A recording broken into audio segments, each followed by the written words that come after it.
Hello and welcome to Hard Talk Extra. I'm Gavin Esler. Knowing how difficult it is for the US government and its allies to organise an exit strategy from Iraq, imagine how difficult it would be to organise an exit strategy from planet Earth.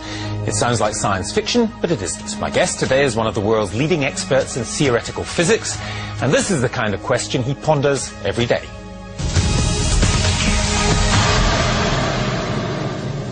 Michio Kaku, a warm welcome to Hard Talk Extra. Glad to be on the show. Now, you ponder, and let's start with the easy question first, the end of the world, the end of the universe, and so on. How do you know about the end of the universe?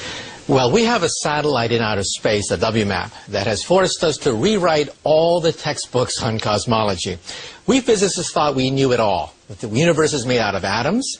The old picture was that the universe is some kind of soap bubble. This is a picture given to us by Albert Einstein. And the soap bubble, well, it's expanding slowly, but it's slowing down. And we're like flies trapped on fly paper. We can't leave our soap bubble. That's the old picture. The WMAP satellite has forced us to throw out all this and introduce a whole new set of facts. First of all, the soap bubble is not slowing down. It is speeding up. It is out of control. It's expanding so rapidly that it could force a premature death of the universe. But this is the real killer now. This is what's causing so much excitement in the world of physics.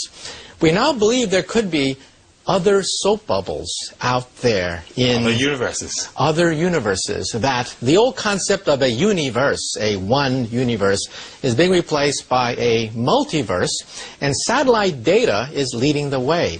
Now, we could be on the cusp of a new Copernican revolution. Copernicus introduced the idea that the Earth is not the center of all there is, that the sun was the center of the solar system.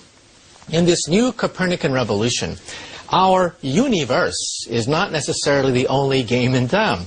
That there could be other soap bubbles, that soap bubbles can fission in half, like bud, sprout baby soap bubbles. Baby universes. Baby universes. That's right. And Stephen Hawking has even written about these baby universes. What would they be like if we met one of these baby universes? And speculation is now turned into hard fact, because in 6 years' time now, a new satellite is going up into orbit called LISA, Laser Interferometry Space Antenna, which could nail it to the wall. LISA could give us, now get this, LISA could give us baby pictures of the instant of creation itself. Now think about it. The baby universe emerging from the womb, that's what we hope to get out of LISA. And some of us are betting, some of us physicists are putting money on the table, believing that when we get these baby pictures of the instant of creation, that maybe there'll be an umbilical cord connecting our universe to a parent universe. Because we were a bubble off a previous universe. That's right. And maybe our universe has given birth to other baby universes. So another umbilical cord going another way. That's right. Now, people already will be thinking of this and thinking, well, this is physics? This is surely not physics. You're first of all rewriting the English language. No longer universe doesn't mean everything, it just means part of everything. And then secondly, you're rewriting how we think about God, theology, the religion, what the whole purpose of life is.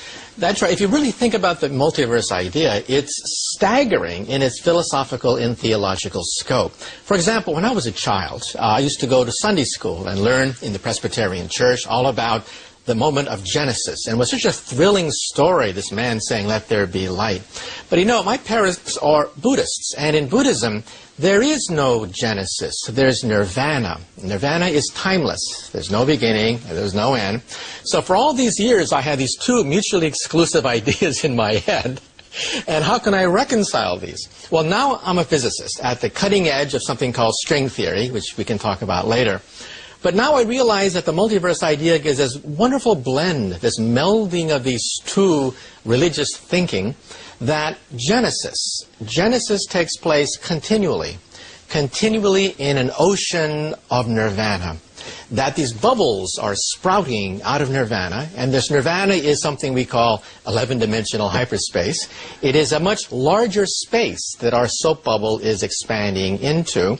And so we have a beautiful melding of a timeless nirvana giving birth to multiple genesis. Well, we'll come on to some of the details in a moment. I just wondered, though, whether when you talked about it's like Copernicus saying that the Earth isn't the way we thought of it before, and that the sun doesn't go round us, it's the other way around, and these religious examples, you sound like a heretic. And heretics get burned at the stake. We don't believe you. You can't. You're upsetting the natural order.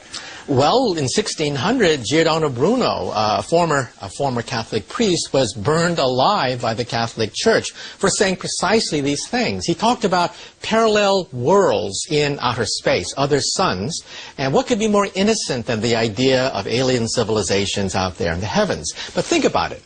If you do believe in these parallel worlds in space, the Church would say to itself, is there a Pope? Is there a Trinity? Pope. Is there a parallel Christ? Is there a parallel saints? How many saints are there in outer space? How many popes? Which pope has religious jurisdiction over any other pope? The mind goes crazy thinking about the religious implications of parallel worlds, so the Church simply burned him alive. Okay, well, we're not going to do that today, but let me take you back then. So, this new model, this very, very exciting new model, which you believe you have the evidence for, of this universe expanding out of control much faster than we thought, why does that mean the end of this? Why does that mean it will all go dark and cold? Well, even 150 years ago, thinkers like Charles Darwin, or more recently Bertrand Russell, wrote about the fact that physics does seem to say that the universe will eventually run down. It rusts. We have what is called the second law of thermodynamics. Chaos takes over. Stars blink out. Stars get cold. The oceans will freeze over, and we'll all die in a big freeze. And Charles Darwin wrote in his autobiography, what an unpleasant thought, that evolution, that we struggled to get out of the swamp, every layer we struggled with is all for naught. Why bother to wake up tomorrow morning? Why bother to go to work, knowing that we're all going to freeze to death billions of years from now? Well, now we actually have an exit strategy. You mentioned George Bush. He has to ponder, when is the situation cool enough in Iraq to exit troops? Well, we physicists believe that our universe is cooling down too rapidly, that it is out of control, that we are in an accelerating runaway universe. You said the laws of physics have signed a death warrant for our universe. We are in some sense, there seems to be a death warrant for our universe. And again, it'll be billions of years from now. But would have thought, knowing that all the achievements of humanity will eventually crumble when the universe itself begins to crumble. Gloomy, pessimistic thought. Well, when we physicists give talks, we get asked very embarrassing questions. Like, for example, Professor, what happened before the Big Bang? Well, the answer to that is the multiverse. The other embarrassing question we get is, this is all very depressing, hearing that the stars will blink out, the universe will consist of black holes, the oceans will freeze, the night sky will be dark. There will be no stars to guide us at night. What a horrible thought. And my attitude is that the laws of physics do have an escape clause by which perhaps we may have to go through this umbilical cord to perhaps journey to another universe. Now, explain, because one of the most difficult concepts to grasp in your book is this question of parallel worlds and where they are, where these other dimensions are. Everybody knows something is wide and tall and understands the concept of time, but where's this parallel universe? They're actually in our living room. When I was a child growing up outside San Francisco, I used to look at the carp in the Japanese tea garden. I used to spend hours imagining what would it be like to live in two dimensions. A very shallow pond, fish could swim forward, backward, left, right, their eyes were to the side, but the concept of up into the third dimension, up into hyperspace made no sense to any fish.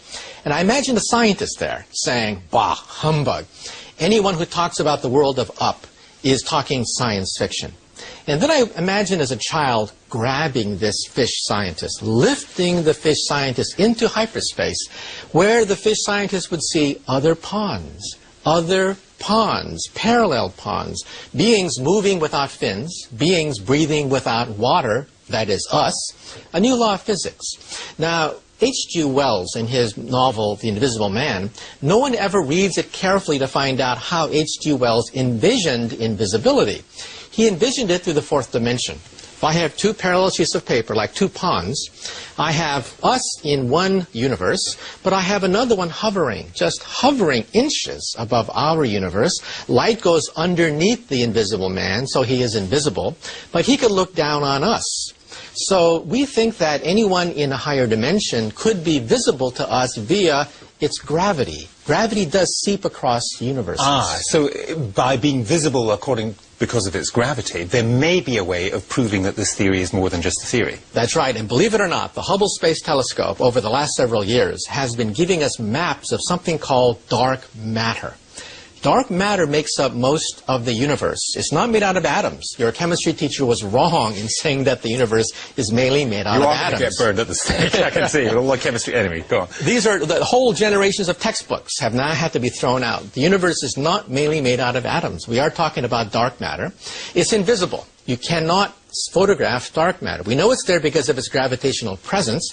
The Hubble Space Telescope has indirectly given us maps, gorgeous maps of dark matter pervading the galaxy.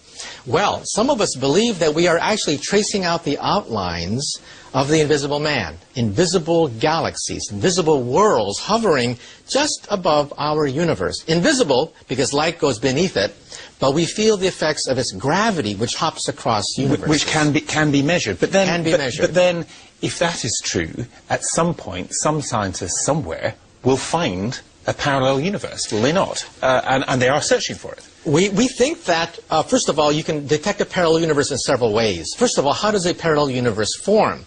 Everybody knows that when matter falls into a black hole, it disappears. But, even children ask the question of their parents, gee, Daddy, if all that matter falls into a black hole, where does it go? Which is a good question. Some of us believe that it's blown out the other end, that it goes through the kitchen sink, but then it's blown out into a white hole. Now, a white hole emits matter rather than swallowing it up. A white hole expands very rapidly to accommodate all this new matter flowing into it. And hey, doesn't that sound like the Big Bang? Doesn't that sound like Genesis itself? Our universe could be a white hole. A white hole expanding rapidly with matter flowing into it, connected by an umbilical cord to perhaps a parent universe. Now, when it comes to these umbilical cords, explain then, as you say, if our universe is expanding rapidly and out of control, it's going to end up cold and dark and miserable. We have a choice of dying or what? Well, as Woody Allen once said, eternity is an awful long time, especially toward the end. Well, toward the end, in my book, Parallel Worlds, toward the end of my book, I actually give a blueprint of what would it take to open up a looking glass. Now, remember that Alice in Wonderland was written by Lewis Carroll, an Oxford mathematician known as Charles Dodgson.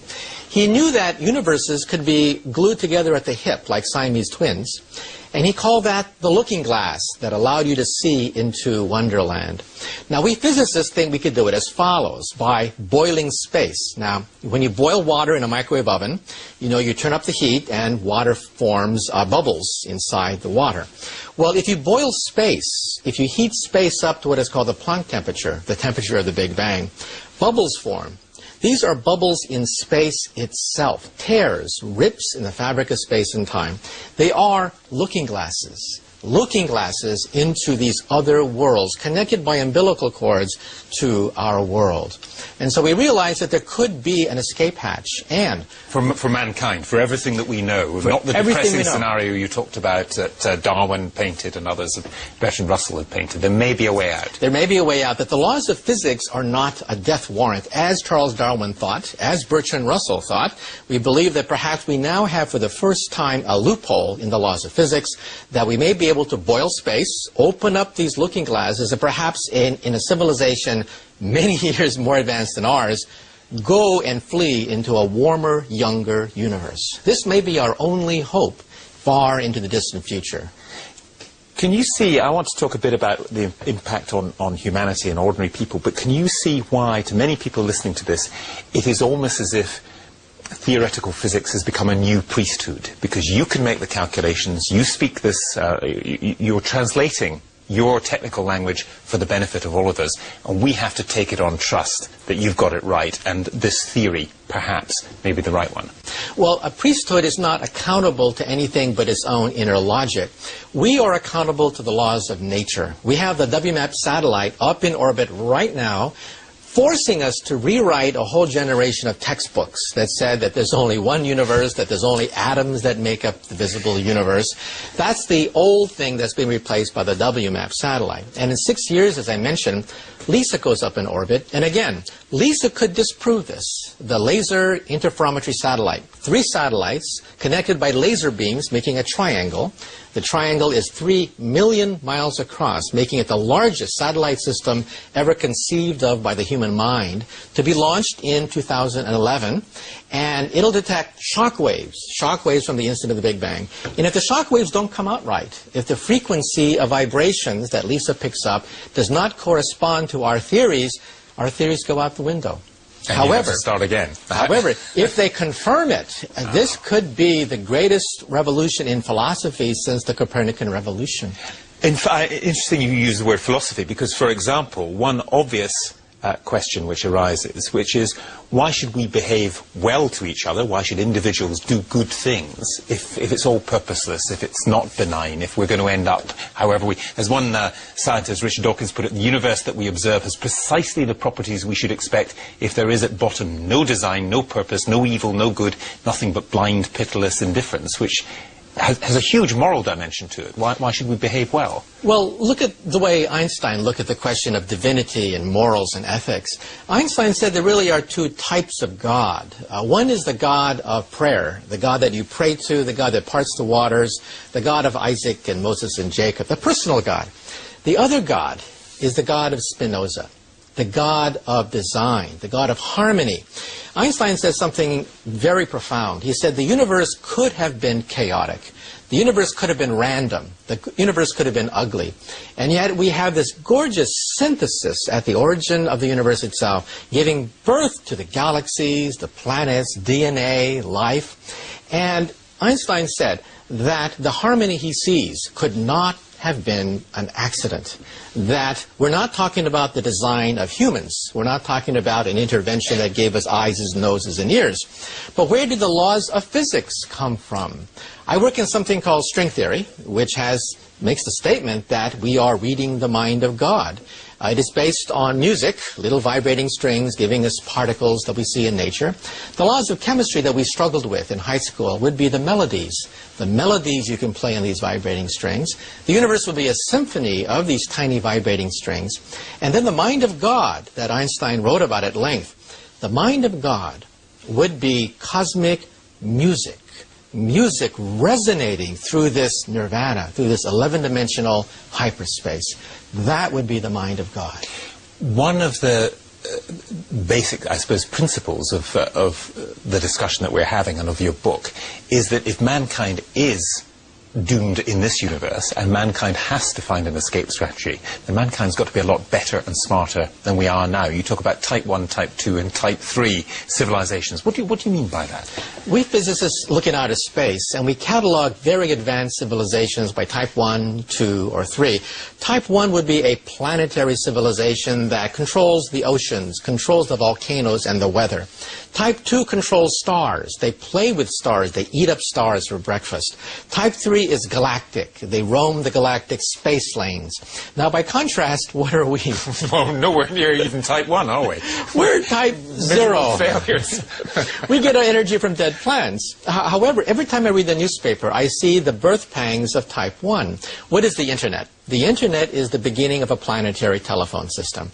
I see it right before my eyes, a type 1 communication system opening up. The language of type 1 will be English. It is already the universal language of elites. It will be the language of type 1.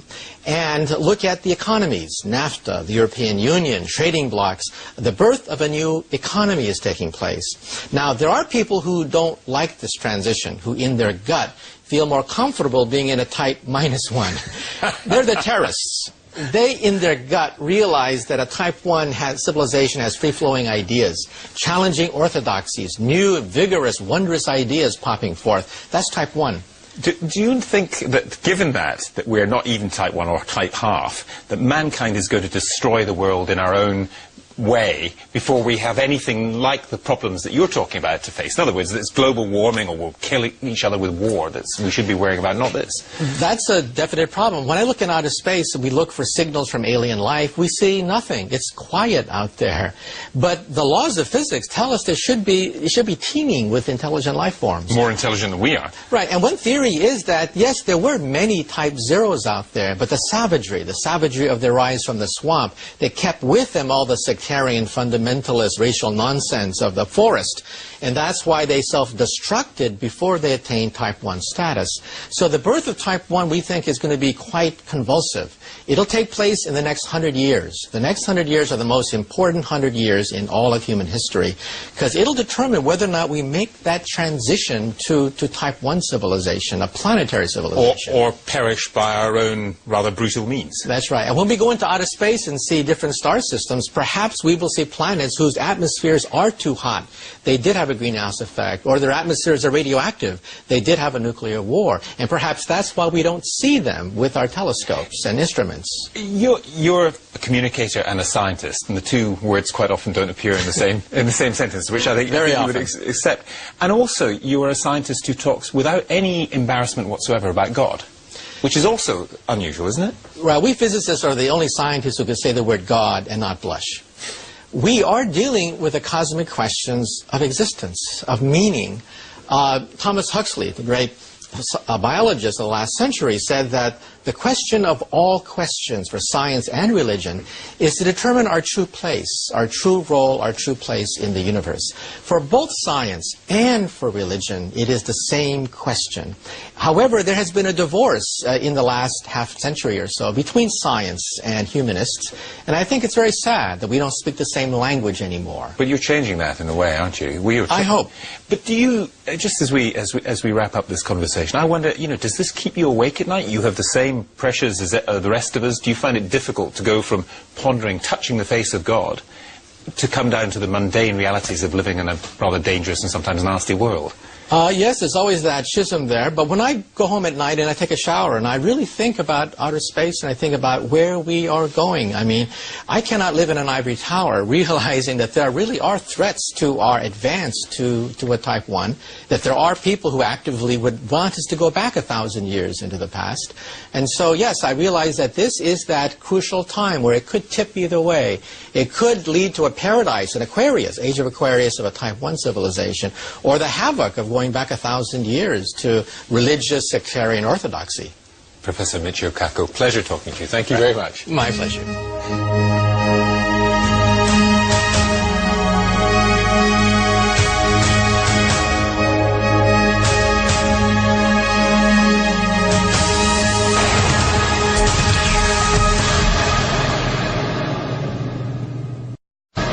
Hello and welcome to Hard Talk Extra. I'm Gavin Esler. Knowing how difficult it is for the US government and its allies to organize an exit strategy from Iraq, imagine how difficult it would be to organize an exit strategy from planet Earth. It sounds like science fiction, but it isn't. My guest today is one of the world's leading experts in theoretical physics, and this is the kind of question he ponders every day.